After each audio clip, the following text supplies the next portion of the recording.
Over a 6-month period between 2014 and 2015, Alachua County completely ran out of ambulances that were available for 911 calls, 28 separate times.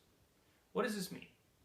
What this means is if you had a loved one that was having a heart attack, or say a child that was having an allergic reaction to, say, a bee sting, or you were in an accident, you need to be rushed to the emergency room to get help, over 28 separate times in 6 months, there were no ambulances that were available. Every single ambulance was with another patient.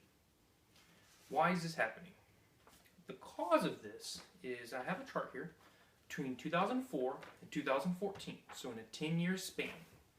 You see the blue line here, there's been a steady increase in the call load. There's been a 33% increase in the call load over 10 years. This number is staggering. In those 10 years, 33% increase in call load, and they only added 1 ambulance. The ambulances are not always available to run calls because they are already on other calls. Why is this happening?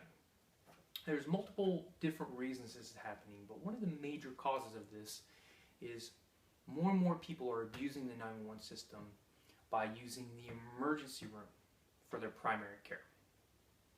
Whether they are running out of medication and instead of going to their own primary care physician, they are going to the emergency room to get more drugs or prescriptions refilled. There's other reasons, but this is a very common reason that doesn't need to be happening, and it's not using the system as it was intended, as it was set up to be used. How do we fix this?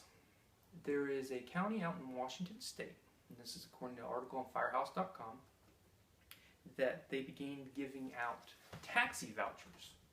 What was happening was when somebody would call 911 for an instance like what I described earlier, just needing more medications, the arriving emergency crews could call medical control, and medical control is always the physician that is working at the emergency room. They could call them, have them speak to the patient, have them be explained to exactly what was happening, and then they could give a taxi voucher. What happened was in a 1-year span, it has saved the department over $26,000, and they have had no negative effects with this. In fact, it's not only used to transport the patients to emergency rooms, they've also been transported to detox, to their doctor's office, or even to pharmacies for refills. This is a great solution that it may only be a band-aid for the solution, but something has to be done, and it's a great way to really bring attention to this. So how can you help? How can I help? I implore you to, whatever county you're in, contact your local commissioners, city managers.